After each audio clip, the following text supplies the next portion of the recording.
pessoal, a gente está continuando a nossa série de vídeos, né, compondo o trabalho de laboratório didático de física aqui do curso de licenciatura em física da URGS, né.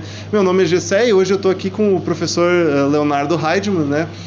Nós vamos falar um pouco sobre modelagem. E aí eu queria saber do professor, que discute mais esses assuntos, pesquisa sobre isso, que o senhor fale um pouco sobre modelagem, dê um exemplo, né, de atividade de laboratório que use de modelagem, apresente, né, o contexto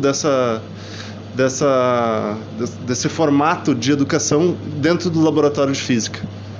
Bom, acho que algo central, quando a gente está falando em enfoque no processo de modelagem, no ensino de física, é a gente pensar que a atividade experimental fica com um objetivo diferente do objetivo tradicionalmente implementado em atividades experimentais.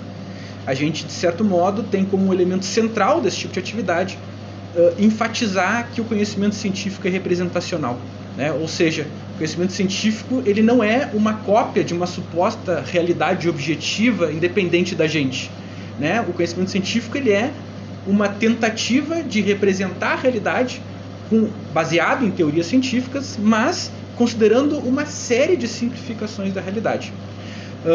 Os episódios de modelagem, então, eles têm o objetivo de enfatizar essa propriedade do conhecimento científico, proporcionando uma construção de uma concepção de ciência mais sofisticada, né? A ciência como sendo algo socialmente compartilhado, a ciência como sendo algo que se aproxima de uma suposta realidade, mas nunca chega lá, e em hipótese alguma pode chegar lá. Vou dar um exemplo de atividade para a gente concretizar isso com um pouco mais de clareza. Vou falar de um contexto em particular, a Física Experimental 4, que muitos alunos aqui do curso fizeram com episódios de modelagem. Tem uma atividade, na verdade essa atividade que eu vou exemplificar ela é da Física Experimental 2. Tá? Em Física Experimental 2 tem uma atividade que a gente desenvolveu alguns anos atrás, em que a gente questionava os estudantes sobre o que acontecia com a temperatura de uma xícara de café depois de um tempo suficientemente longo.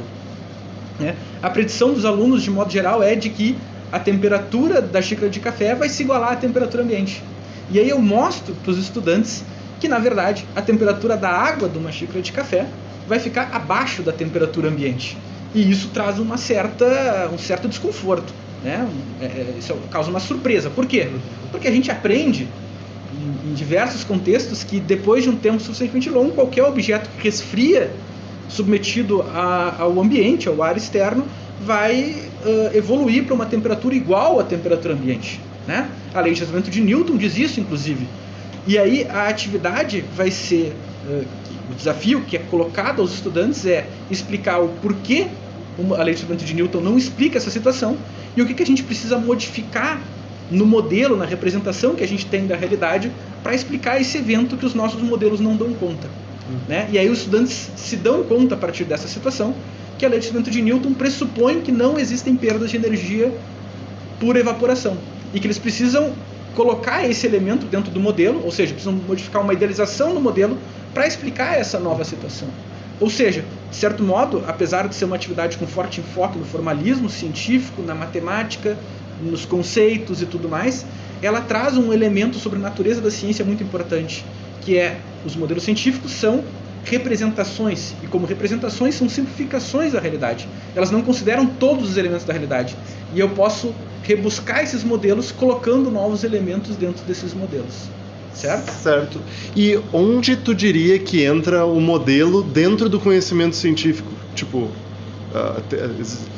acredito, existe teoria, experimento, né? Onde se encaixa o modelo, o processo de modelagem dentro da formação do construir a ciência? Os modelos, existem muitos filósofos que defendem que os modelos, que a ciência pode ser entendida como uma rede complexa de modelos. E os modelos podem ser entendidos como aquilo que está na interface entre a teorização e a realidade, né? Digamos que a teorização da física, ela se concretiza quando a gente usa essa teorização para construir modelos.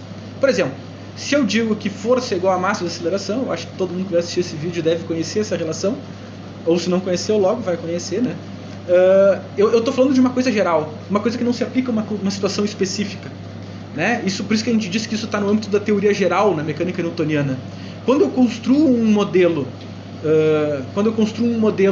para explicar o que acontece com um objeto que está em cima de um plano inclinado, por exemplo, eu uso essa relação matemática para construir um modelo de corpos se movendo em planos inclinados.